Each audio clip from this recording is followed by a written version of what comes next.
So we are going to start the third chapter of Science and Technology first part, that is chemical reactions and equations.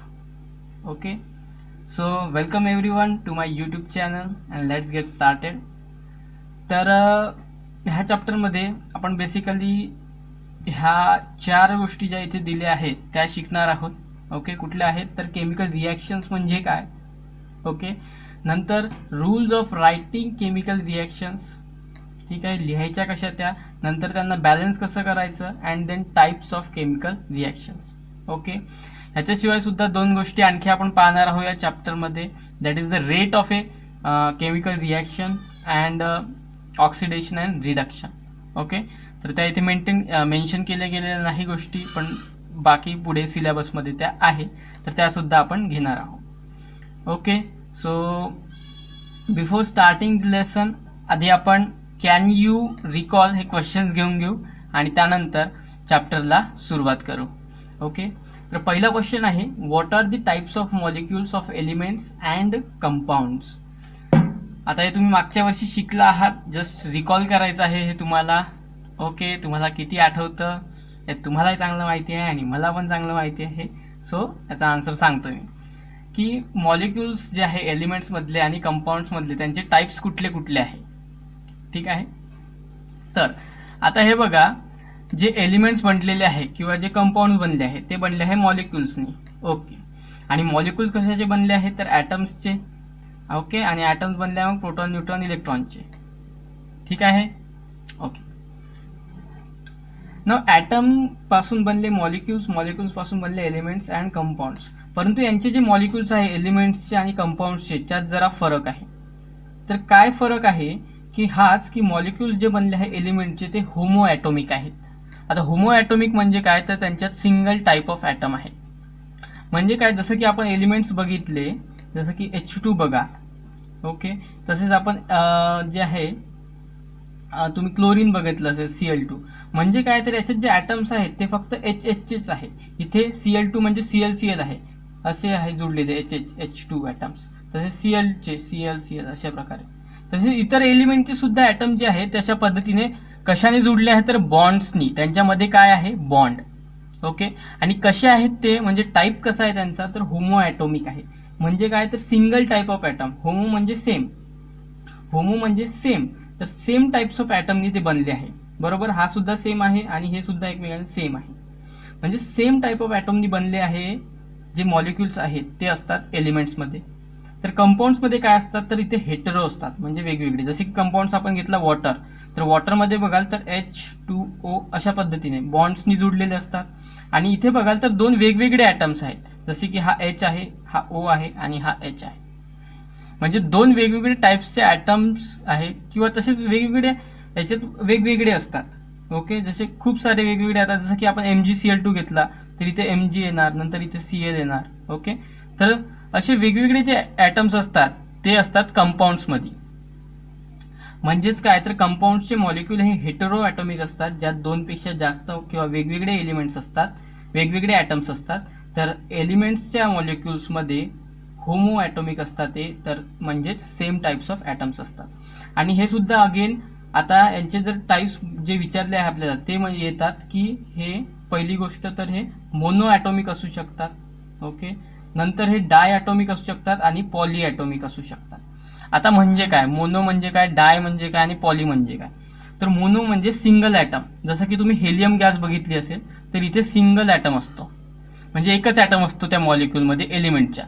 तर असे जे असतात त्यांना म्हणतात mono atomic. डाय म्हणजे जसं की H2, इथे दोन ॲटम्स आहेत म्हणजेच डाय ॲटॉमिक. तसेच खूप जसं की सल्फर बघितलं असेल तर सल्फरमध्ये 8 असतात, S8 असं रिप्रेझेंट केलं जातं.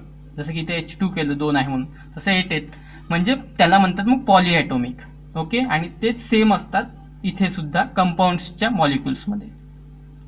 ठीक आहे, म्हणजेच सो ओव्हरऑल एलिमेंट्सचे जे मॉलिक्युल्स असतात ते होमो ॲटॉमिक असतात, म्हणजे सेम टाईप्स ऑफ ॲटमनी बनलेले असतात. कंपाऊंड्सच्या मॉलिक्युल्सचे जे टाईप्स आहेत किंवा ॲटम्स आहेत ते हेटेरो ॲटॉमिक असतात. आणि ते दोन्हीमध्ये एक तर ते मोनो ॲटॉमिक असू शकतात, परंतु यात मोनो ॲटॉमिक नसतात. बरं का, कंपाऊंड्समध्ये मोनो ॲटॉमिक नसतात. ओके, तिथे डायटॉमिक असू शकतात किंवा मग पॉलिॲटॉमिक आणि डिफरंट ॲटम्स असणार. ओके, तर हा होता first question. Now next question आहे what is mean by valency of elements. तर हा आपण मागच्या चॅप्टरमध्ये पाहिला आहे, तरी पण जस्ट इथे मग त्यामुळे डेफिनेशन सांगतोय की व्हॅलन्सी ऑफ एलिमेंट्स म्हणजे काय, तर tendency of atom or element to gain or lose electron. ठीक आहे, gain or lose electron, that's the valency. हे आपण मागच्या चॅप्टरमध्ये पाहिलं, सो इथे मी डिस्कस करत नाही. नेक्स्ट आहे what is the requirement for writing molecular formulae of different compounds. How are the molecular formulae of compounds written. ठीक आहे, तर रिक्वायरमेंट जे आहे ते सुद्धा तुम्ही मागच्या वर्षी पाहिलं आहे की काय आपल्याला जर मॉलिक्युलर फॉर्म्युला लिहायचा असेल तर काय पाहिजे, तर आपल्याला पहिलं तर सिम्बॉल माहिती पाहिजे एलिमेंटचा, जसं की इथे आपण हा मॉलिक्युलर फॉर्म्युला लिहिला आहे, बरोबर. तर काय, तर आपल्याला इथे सिम्बॉल माहिती पाहिजे आणि दुसरी गोष्ट मॉलिक्युलची अरेंजमेंट. ओके, जसं की इथे अशी अरेंजमेंट झाली आहे, इथे अशी झाली आहे अरेंजमेंट. ओके, सो आपल्याला अरेंजमेंट माहिती पाहिजे आणि त्यांचे सिम्बॉल्स जे आहे ते माहिती पाहिजे, सो दॅट आपण मॉलिक्युलर फॉर्म्युला लिहू शकतो कंपाऊंडचा. ओके, नाउ नेक्स्ट क्वेश्चन याच्यामध्ये विचारला आहे की how are the molecular formulae of compounds written. ठीक आहे, यांचे मॉलिक्युलर फॉर्म्युले लिहिले कसे जातात. सो त्यांच्यासाठी 3 कंडिशन बेसिकली ज्या आहेत त्या पाळाव्या लागतात की लेस इलेक्ट्रोनिगेटिव्ह एलिमेंट जो आहे that is written in the left side, more electronegative is written to the right side. Okay, and number of atoms are written in subscript form. Okay, means what, right. So जसं की मी इथे example घेतलंय, suppose MgCl2 किंवा NaCl, HCl. Okay, तर ह्यात जर बघाल तर Mg जो आहे तो आहे लेस इलेक्ट्रोनिगेटिव्ह आणि Cl जो आहे तो आहे मोर इलेक्ट्रोनिगेटिव्ह. म्हणजेच काय, तर less electronegative is return to the left side, more electronegative is return to the right side. Okay, and number of atoms are return in subscript form. Subscript म्हणजे काय, जसं की इथे आता Mgचा एकच ॲटम आहे, परंतु Cl जे आहे त्याचे 2 ॲटम्स आहेत, तर त्याला अशी खाली 2 लिहिले जातात सबस्क्रिप्ट. तसे इथे एक एक ॲटम आहे त्यामुळे 1 लिहायची गरज नाही. हा लेस इलेक्ट्रोनिगेटिव्ह आहे त्यामुळे लेफ्ट साईडला आहे, मोर इलेक्ट्रोनिगेटिव्ह राईट साईडला, इथे सुद्धा तसंच. ओके, आणि नंबर ऑफ ॲटम सबस्क्रिप्ट फॉर्ममध्ये असे लिहिले जातात. ठीक आहे, so this is all about. त्याच्यानंतर आता आपण सुरू करूया ॲक्च्युअल चॅप्टरला. ओके, तर आपल्या चॅप्टरचं नाव आहे की केमिकल रिॲक्शन्स अँड इक्वेशन्स. तर पहिलं तर हे लक्षात घ्या की आपण हा चॅप्टर स्टडी का बरं करतोय. ओके, काय एवढं इम्पॉर्टंट आहे केमिकल रिॲक्शन्सना स्टडी करणं ना, का ते आपल्या सिलेबसमध्ये आहे. तर एक गोष्ट लक्षात घ्या की आपलं जे युनिवर्स आहे यात प्रत्येक किंवा खूप साऱ्या अशा गोष्टी आहे ज्या की रिॲक्शन्समुळे होत आहे, किंवा हे युनिवर्सच तुम्ही म्हणू शकता एक प्रकारे रिॲक्शन्समुळे खूप चांगल्या पद्धतीने चालू शकतं किंवा चालत आहे. ओके, कसं, इवन तुम्ही आपल्या बॉडीचं जरी कन्सिडर कराल, ह्युमन बॉडी, तर आपल्या बॉडीमध्ये एका मिनिटाला किंवा सेकंदाला तुम्ही म्हणाल तर हजारो लाखो रिॲक्शन्स होत असतात. ओके, म्हणजे एका सबस्टन्सचं दुसऱ्या सबस्टन्समध्ये कन्व्हर्शन हे चालूच असतं. ओके, आणि निसर्गात सुद्धा अशा अनेक घटना, जसं की तुम्ही पाहिलं असेल फळं वगैरे पिकणे आहे किंवा खडक वगैरे फुटणे आहे, माती बनणे आहे. ठीक आहे, ॲटमॉस्फिअरमध्ये पाणी वगैरे पडणे आहे किंवा ॲटमॉस्फिअरमधल्या जे लेयर्स आहे वेगवेगळ्या, धूळ. ओके, सो ह्या सर्व गोष्टींमध्ये कुठे ना कुठे रिॲक्शन्स येत असतात. ओके, त्यामुळे रिॲक्शन्सना स्टडी करणं is very very very important and that's why we are studying the reactions. Okay, मग आता रिॲक्शन म्हणजे काय बेसिकली आणि त्यातले कुठले टाईप्स आहे आणि काय आपण स्टडी करणार आहोत या चॅप्टरमध्ये ते आपण बघूया. तर बेसिकली पहिलं आधी लक्षात घ्या की रिॲक्शन म्हणजे काय. तर सिम्पली रिॲक्शन म्हणजे चेंज. ओके, एका गोष्टीचा दुसऱ्या गोष्टीमध्ये चेंज होणे, किंवा एखादी कुठली गोष्ट असेल सब्जेक्ट, ओके, एखादा ऑब्जेक्ट असेल किंवा एखादी थिंग कुठली गोष्ट असेल तर तिथला one form to another form. Okay, change from one form to another form, change from one form.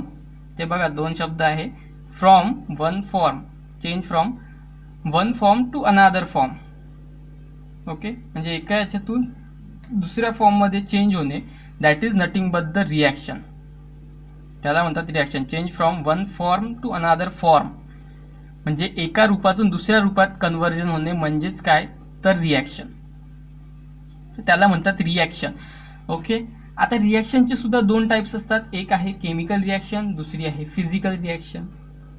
Okay, आता तुम्हाला माहितीच आहे की आपण हे जे कंपाऊंड्स लिहितो ते कशाने लिहितो, तर बॉन्ड्सनी. असे बॉन्ड्स दाखवतो. म्हणजे काय, तर ते जे ॲटम्स आहेत ते एकमेकांना जुडून असतात. कशामुळे? तर त्यांच्यात बॉन्ड्स असतात म्हणून, केमिकल बॉन्ड्स असतात म्हणून. बरोबर. तर त्याच्याच बेसिसवर रिॲक्शनचे सुद्धा 2 टाईप्स आहे, किंवा जे चेंजेस होतात एखाद्या कंपाऊंडमध्ये वन फॉर्म टू अनादर, ते सुद्धा 2 टाईप्समध्ये क्लासिफाय केले जातात. एक म्हणजे केमिकल, त्यालाच म्हणतात किंवा केमिकल रिॲक्शन, आणि दुसरा म्हणजे फिजिकल आणि फिजिकल रिॲक्शन. तर मग आता बघू की केमिकल रिॲक्शन म्हणजे काय आणि फिजिकल रिॲक्शन म्हणजे काय. तर रिॲक्शन म्हणजे चेंज, सो केमिकल चेंज आणि फिजिकल चेंज ते बघूया आता. ओके. तर आता फिजिकल अँड केमिकल चेंज म्हणजे काय. तर इथे समजा एक एक्झाम्पल कन्सिडर करा. फिजिकल चेंजमध्ये तुमच्याकडे वॉटर आहे. ओके. तर त्या वॉटरला जर तुम्ही कूल केलं, ओके, म्हणजे थंड केलं, तर काय होणार? त्यापासून आईस होणार. आणि त्याच आईसला, ओके, त्याच आईसला जर तुम्ही हीट केलं म्हणजे गरम केलं, तर काय? आणखी वॉटर तयार होणार, आणखी वॉटर होणार. बरोबर. तर आता इथे काय होत आहे, मी तुम्हाला काय सांगितलं की रिॲक्शन म्हणजे चेंज. बरोबर. मग इथे रिॲक्शन, इथे चेंज होतोय कारण वॉटर जे आहे ते आईसमध्ये चेंज होत आहे, म्हणजे इथे फॉर्म बदलला आहे, सबस्टन्सचा फॉर्म बदलला आहे. बरोबर. वॉटर टू आईस कन्वर्ट होत आहे म्हणजे फॉर्म बदलला आहे, आईस टू वॉटर होत आहे म्हणजे फॉर्म बदलला आहे, म्हणजे ही रिॲक्शन आहे. बरोबर. परंतु ही जी रिॲक्शन आहे ही आहे फिजिकल चेंज किंवा फिजिकल रिॲक्शन. आता का बरं? तर इथे जर बघाल तुम्ही, तर वॉटरचं जे कंपोजिशन आहे किंवा जो फॉर्म्युला आपण म्हणतो तो आहे H2O. ओके. आणि अशा प्रकारे आपण लिहितो. आता आईसमध्ये जर बघाल तर आईसचा सुद्धा हाच आहे, इथे सुद्धा चेंज होत नाही. म्हणजेच काय, तर फिजिकल चेंज ही अशी गोष्ट आहे की ज्यामध्ये जे कंपोजिशन आहे सबस्टन्सचं ते कॉन्स्टंट राहतं, जरी त्याचा फॉर्म चेंज होत असेल तर. ओके. म्हणजे सबस्टन्स जे आहे एका फॉर्ममधून दुसऱ्या फॉर्ममध्ये जात आहे, परंतु त्याचं जे केमिकल कंपोजिशन आहे, जे बॉन्ड्स आहे ते ब्रेक झाले नाही, तो सबस्टन्स जसा आहे तसाच आहे. ओके. कंपोजिशन कॉन्स्टंट आहे, सबस्टन्स हा ब्रेक झालेला नाही, त्याचे बॉन्ड्स ब्रेक झालेले नाही, कंपोजिशन सेम राहिलं आहे मॅटरचं. ओके. तर तो चेंज म्हणजेच फिजिकल चेंज. ओके. ठीक आहे. आता हे कशामुळे झालं, तर मी इथे काय चेंज केलं, तर जस्ट टेम्परेचर चेंज केलं. बरोबर. हे कशामुळे झालं, तर मी जस्ट टेम्परेचर चेंज केलंय. काय केलंय मी इथे, फक्त टेम्परेचर कमी केलंय, कूल केलंय म्हणजे, आणि इथे टेम्परेचर वाढवलंय, हीट केलंय म्हणजे. तसंच सिम्पली मी जर एका फुग्यामध्ये हवा जर भरली तर काय होणार, त्याचा साईज वाढणार. म्हणजे काय, तर एका फॉर्ममधून तो दुसऱ्या फॉर्ममध्ये चेंज झालाय. बरोबर आहे. परंतु त्याचा कंपोजिशनमध्ये चेंज झालाय का? काहीच नाही, परंतु चेंज झालाय मात्र. ठीक आहे. पण तो कशामुळे झालाय, तर प्रेशर मी वाढवलंय, हवा भरली याचा अर्थ प्रेशर वाढवलंय, त्यामुळे प्रेशरमुळे तो चेंज झालेला आहे. बरोबर. तर तो चेंज आहे physical change. Okay. That change is the physical change. Again तुम्ही पाहाल तर वॉटरला मी आईसमध्ये कन्वर्ट करू शकतो आणि आईसला मी वॉटरमध्ये कन्वर्ट करू शकतो. म्हणजेच काय, तर फिजिकल चेंज हा रिव्हर्सिबल आहे, मी त्याला रिव्हर्स करू शकतो. ठीक आहे. मी इकडनं इकडे जाऊ शकतो आणि इकडनं इकडे सुद्धा येऊ शकतो. Means physical change is reversible. Okay. ठीक आहे. ओके. आणि काय, तर हे टेम्पररी आहे. तुम्ही बघाल तर आईस हा पूर्ण वेळ आईसच राहणार नाही, तो कधी ना कधी वॉटरमध्ये कन्वर्ट होणार आणि वॉटर सुद्धा कधी ना कधी आईसमध्ये कन्वर्ट होणार. म्हणजे हा जो चेंज आहे तो परमनंट नाही झाला आहे, तो टेम्पररी चेंज आहे, म्हणजे सध्यापुरता तात्पुरता चेंज आहे, जो की आपण घडवून आणलाय किंवा निसर्गतः सुद्धा घडू शकतो. ओके. आणि यात नवीन सबस्टन्स फॉर्म झाला आहे का? नाही, सबस्टन्स तोच आहे, फक्त जस्ट त्याची स्टेट चेंज झाली आहे. कुठली स्टेट? Solid, liquid, gas. ती चेंज जी आहे, स्टेट जी आहे ती फक्त चेंज झाली आहे. परंतु जो सबस्टन्स आपल्याकडे आधी होता तोच आत्ता सुद्धा आहे, फक्त त्याची स्टेट चेंज झाली आहे. म्हणजे प्युअरली सबस्टन्स चेंज नाही झाला, कारण इथे सुद्धा H2Oच आहे. ओके. आणि इथे सुद्धा H2Oच आहे. ओके. ठीक आहे. So this is physical change. मग फिजिकल चेंज कशामुळे होतो, तर change due to physical parameters like temperature and pressure. ठीक आहे. फिजिकल पॅरामीटर जर चेंज केले आपण टेम्परेचर प्रेशरचं, त्यामुळे फिजिकल चेंज होतो. तसेच आपण जर कंपोजिशन चेंज केलं, तर इथे काय होतं की कंपोजिशन सेम राहतं, composition of matter remain same. इथे सुद्धा H2 आहे, इथे सुद्धा H2 आहे, नंबर ऑफ ॲटम्स सेम आहे, अरेंजमेंट सेम आहे. अरेंजमेंट मे बी डिफरंट असू शकते, असं काही हे नाही, परंतु ॲटम जे आहे, जे कंपोजिशन होतं ते सेम आहे. Again reversible. यस, कूल केलं इकडे जातं, हीट केलं इकडे जातं, म्हणजे रिव्हर्स तुम्ही ही प्रोसेस करू शकता. वॉटरला आईसमध्ये तर आईसला वॉटरमध्ये. रिव्हर्सिबल आहे. टेम्पररी असते ही नेचरमध्ये बऱ्याचदा, ठीक आहे, नॉट ऑलवेज, पण बऱ्याचदा ही टेम्पररी असते, ठीक आहे. तसंच new substance is not form, Naveen substance इथे आपल्याला भेटलेलं नाही, बरोबर. तर ही होती फिजिकल रिॲक्शन किंवा फिजिकल चेंज.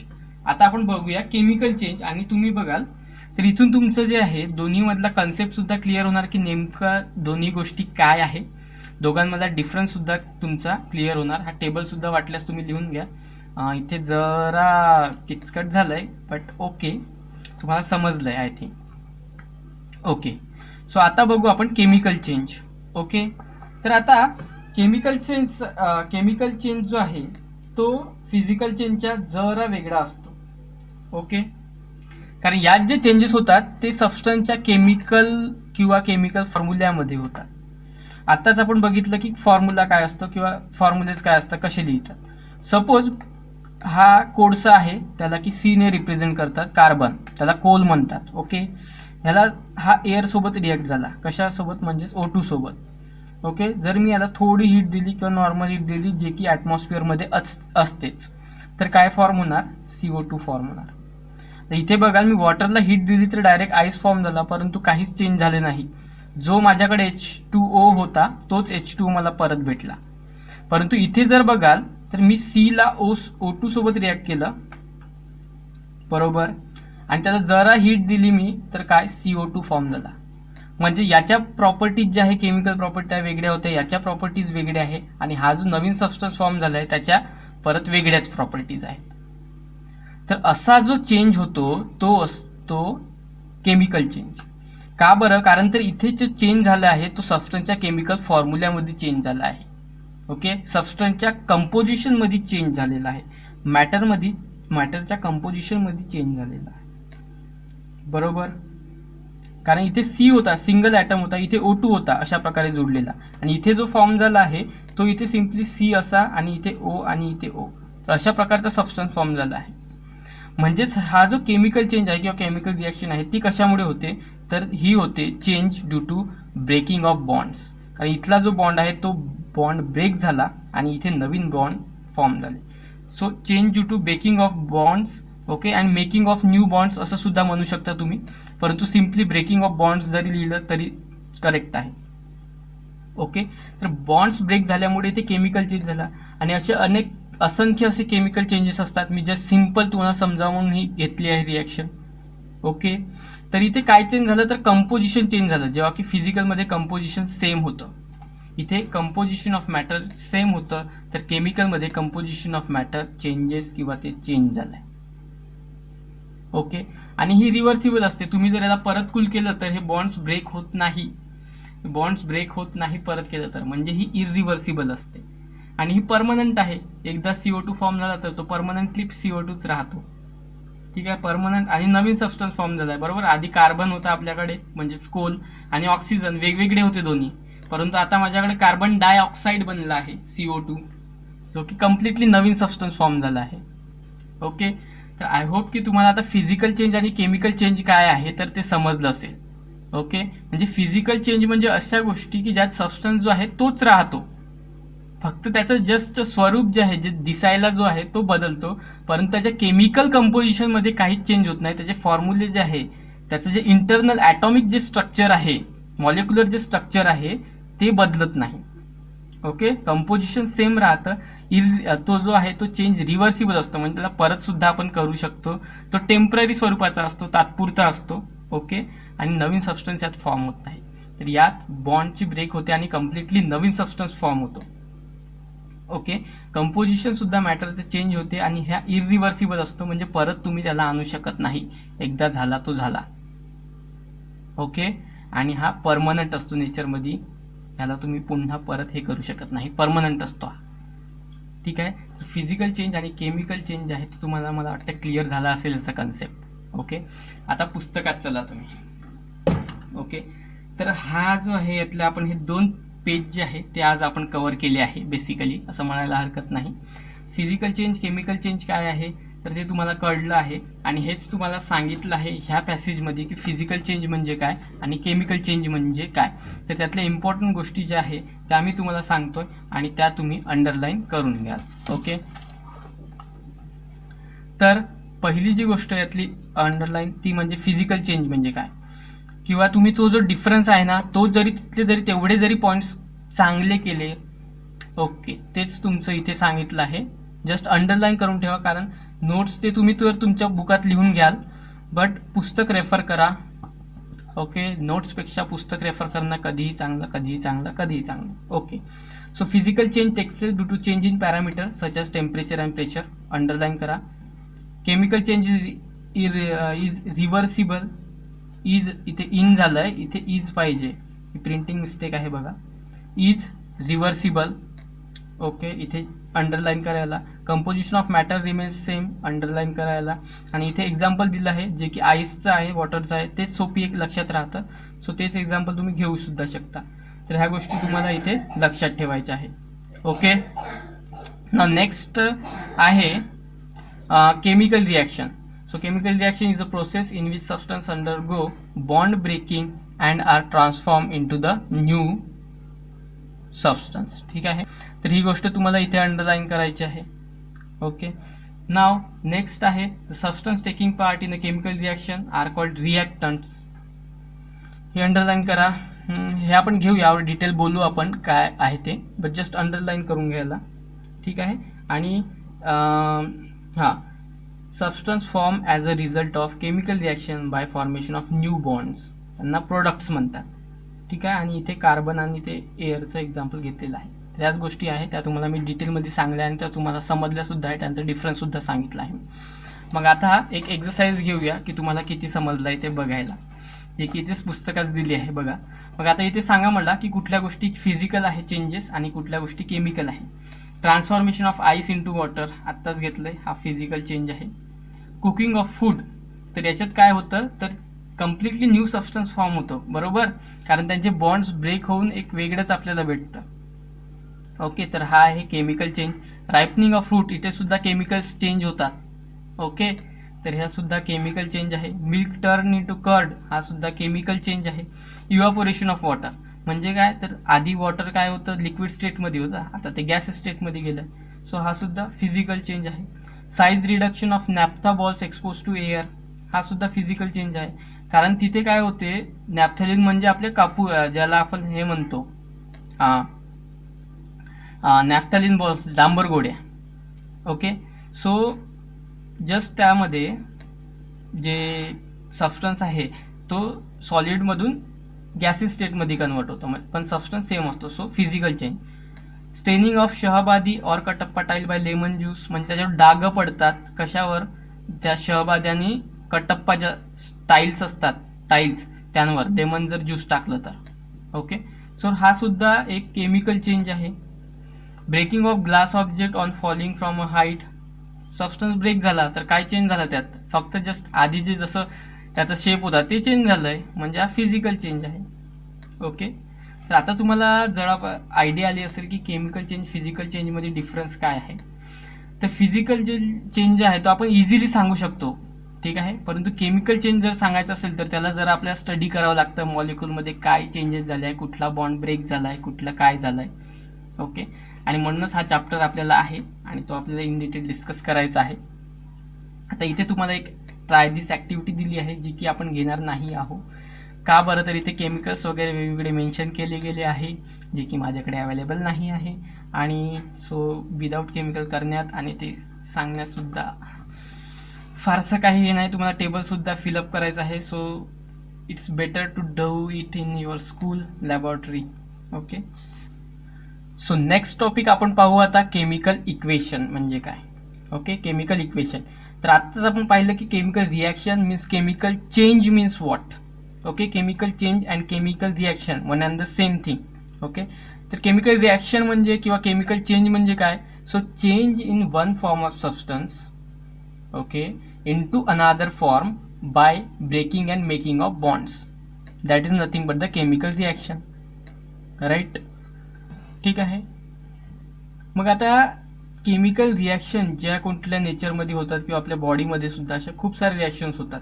तर त्या रिॲक्शन ज्या आहे, आता त्या जर मी तुम्हाला सपोज सिम्पली जर एक इक्वेशन घेतलं, जसं मी म्हटलं इथे की मी ॲक्वेस सोल्युशन घेतलं कॉपर सल्फेटचं एका टेस्ट ट्यूबमध्ये, ओके, कॉपर सल्फेटचं, आणि त्यात जर झिंक डस्ट टाकला मी, ओके, तर मला जे प्रोडक्ट्स भेटतात ते aqueous solution of zinc sulphate आणि कॉपर आहे, बरोबर.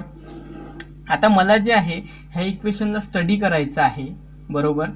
तर मला काय ह्या रिॲक्शनला स्टडी करायचं आहे, तर मी काय करणार, मला त्याला आधी कागदावर लिहून घ्यावं लागेल. पण मी लिहिणार कसं, की मी सांगणार की मी हे टाकलंय, म्हणजे मी काय असं पॅरेग्राफच्या फॉर्ममध्ये लिहू शकणार त्याला, बरोबर. पण पॅरेग्राफच्या फॉर्ममध्ये कोण वाचणार इन द सेन्स ती सुटेबल दिसणार नाही. आपण जर पाहायला गेलं की एखादी रिॲक्शन होत आहे आणि त्याला जर आपण पॅरेग्राफमध्ये लिहिलं, ठीक आहे, की हे टाका नंतर असं असं चेंज होणार, असं भेटणार, ओके. सो हे एक इन प्रॉपर वे वाटत नाही, कारण आपण कुठल्या गोष्टीसाठी एक वे असतो, जसं पत्र लिहिता, ईमेल किंवा कुठल्याही गोष्टीसाठी एक वे असतो, प्रॉपर वे असतो प्रेझेंट करायचा. तसंच केमिकल रिॲक्शन ज्या होतात त्यांना सुद्धा एक वे असतो प्रेझेंट करायचा, आणि त्यालाच म्हणतात chemical equation, okay. Chemical equations means what, representation of the chemical reaction in simple form और इन अ कंडेन्स्ड फॉर्म, ठीक आहे. इन सिम्पल फॉर्म तुम्ही म्हणू शकता किंवा इन सिम्पल वे, ओके, त्याला म्हणतात केमिकल इक्वेशन, ओके. म्हणजे आता मी ही रिॲक्शन तुम्हाला सांगितली तोंडी, आणि मी याला जर असं लिहिलं तर हे झालं वर्ड इक्वेशन, ठीक आहे. हे झालं वर्ड इक्वेशन. म्हणजे काय, तर मी केमिकल जी रिॲक्शन होती त्याला मी इक्वेशनच्या फॉर्ममध्ये लिहिलं, परंतु कशा, तर वर्डच्या फॉर्ममध्ये. तर हे झालं वर्ड इक्वेशन, ओके. आणि त्याला जर मी वर्बल फॉर्ममध्ये, म्हणजेच काय तर त्याच्या सिम्बॉलिक फॉर्ममध्ये, ओके, जसं की आता ॲक्वेस सोल्युशन ऑफ कॉपर सल्फेटचा जो सिम्बॉल आहे तो आहे CuSO4, म्हणजेच काय तर त्याचा मॉलिक्युलर फॉर्म्युला, ओके. त्याचा सिम्बॉल कॉपर सल्फेट, हा कॉपर आणि हा सल्फेट, प्लस त्यात मी झिंक टाकलाय, म्हणजेच काय तर Zn, आणि हिची जी रिॲक्शन होते आणि पुढे मला भेटत आहे झिंक सल्फेट, मीन्स काय ZnSO4 प्लस कॉपर, ओके. तर आता तुम्ही लक्षात घ्याल की जी रिॲक्शन होत होती नेचरमध्ये सुद्धा अशा रिॲक्शन्स होतात बरेचशा. तुम्ही सांगितलं एखाद्याला की असं असं होतं, मग तो काय कराल, त्याला जर स्टडी करायची असेल ती रिॲक्शन काय होते किंवा त्याचे परिणाम काय होतील वगैरे वगैरे गोष्टी, तर त्याला ती आधी लिहून घ्यावी लागेल, ओके. तर तो कशाने लिहिणार, आयदर तो वर्ड फॉर्ममध्ये लिहू शकणार, तर त्याला वर्ड इक्वेशन म्हणतात, ओके. आणि तेच जर त्याने केमिकल सिम्बॉल्स जे आहे, जे आपण एलिमेंटचे सिम्बॉल स्टडी केले त्यांचा उपयोग करून जर त्याने रिप्रेझेंट केलं त्याला, तर त्याला म्हणतात chemical equation. So what is chemical equation, representation of chemical reaction in a simple form और in a condensed form, okay, by using molecular formulas, ठीक आहे, किंवा molecular symbols. That is nothing but the chemical equation, ठीक आहे. आता यात येतात दोन गोष्टी, एक म्हणजे रिॲक्टंट आणि दुसरा म्हणजे प्रॉडक्ट, ओके. आता रिॲक्टंट अँड प्रोडक्ट म्हणजे काय, so in a chemical reaction what ever the substance, okay, what ever the substance taking part in the reaction that is called as the reactant. मग इथे जो reactant आहे तो हा आहे, ओके. म्हणजे reactant means what, so reactant means what, substance taking part in the reaction, okay. तर आता ह्या जर रिॲक्शनमध्ये तुम्ही बघाल तर हा जो सबस्टन्स आहे हा रिॲक्शनमध्ये पार्ट घेत होता, बरोबर. तर त्याला म्हणतात reactant, okay. So substance taking part in the reaction, तो इथे कुठले रिॲक्टंट्स आहेत, तर दोन रिॲक्टंट्स आहेत, एक आहे CuSO4 म्हणजे aqueous solution of copper sulphate, आणि दुसरा आहे zinc Zn. So reactant means substances taking part in the reaction, आणि प्रॉडक्ट म्हणजे काय, तर जे आपल्याला इथे आउटपुट भेटतं किंवा जे सबस्टन्स फॉर्म होतात, ओके, ते म्हणजे product, okay. Substance formed in the reaction, that is nothing but the product, ठीक आहे. सो अशा प्रकारे केमिकल रिॲक्शनला केमिकल इक्वेशनच्या फॉर्ममध्ये प्रेझेंट केलं जातं. का, तर त्यांना इझी व्हावं स्टडी करणं म्हणून त्यांना सिम्पल फॉर्ममध्ये प्रेझेंट केलं जातं. जे सबस्टन्सेस यात पार्ट घेतात किंवा जे रिॲक्शन करतात त्यांना म्हणतात रिॲक्टंट्स, आणि जो सबस्टन्स फॉर्म होतो त्याला म्हणतात प्रॉडक्ट, ओके. वर्डमध्ये लिहिलं असेल तर वर्ड इक्वेशन, सिम्बॉलिक फॉर्ममध्ये लिहिलं असेल तर केमिकल इक्वेशन, ओके, सो हेच आहे बेसिकली. आणि या सर्व गोष्टी तुम्हाला इथे सुद्धा ह्या पॅरेग्राफमध्ये सांगितलं आहे केमिकल इक्वेशनच्या. ओके, इथे सुद्धा हेच एक्झाम्पल घेतलं आहे तुम्हाला समजावं म्हणून मी सुद्धा तेच घेतलेलं आहे. ओके, आणि इथली ही लाईन अंडरलाईन करा. The representation of a chemical reaction in condensed form by using chemical फॉर्म्युली is called chemical equation. ठीक आहे, आणि simple way of representing chemical reaction in word is called word equation. So हे word equation आहे आणि हे chemical equation आहे. तर आता तुम्हाला लक्षात आलं असेल की वर्ड इक्वेशन रिप्रेझेंट करण्यापेक्षा केमिकल इक्वेशन रिप्रेझेंट करणं खूप इझी आहे. जस्ट सिम्बॉल लिहिले, संपला विषय. ओके, आणि आणखी यातून काय लक्षात येतं की तुम्हाला बॉन्ड सुद्धा लक्षात येतात की कुठले बॉन्ड्स ब्रेक झाले, कुठला सबस्टन्स कुठून ब्रेक झाला आणि नवीन सबस्टन्स फॉर्म झाला. ओके, जसं की इथे CuSO4 जो आहे यातला Cu आधी ब्रेक झाला आणि SO4 ब्रेक झाला, हा 2+ आणि हा 2- आणि हा Zn सुद्धा 2+ मध्ये ब्रेक झाला आणि नंतर हा Zn2+ SO4 2- सोबत इथे जो आहे तो जोडला आणि हा Cu2+ इकडे सेपरेट झाला. ओके, आणि याचे जे उरलेले इलेक्ट्रॉन होते Zn2+ चे, ओके, ते इथे Cu कडे आले. सो अशा प्रकारे चेंज झाले. म्हणजे जर तुम्ही त्याला केमिकल इक्वेशनच्या फॉर्ममध्ये रिप्रेझेंट कराल तर खूप साऱ्या गोष्टी तुम्ही यातून स्टडी करू शकता. That's why we represent the substances or chemical reaction in chemical equation. Okay, so up to this. Okay, so I hope की तुम्हाला माझं आजचं शिकवणं आवडलं असेल, समजलं असेल. ओके, इफ सो चॅनलला नक्की सबस्क्राईब करा. प्लीज सबस्क्राईब करा चॅनलला आणि तुमच्या मित्रांसोबत सुद्धा शेअर करा आणि बेल आयकॉनसुद्धा प्रेस करा सो दॅट नवीन नवीन ज्या अपडेट्स आहेत त्या तुम्हाला मिळत राहतील. Okay, so thanks for watching.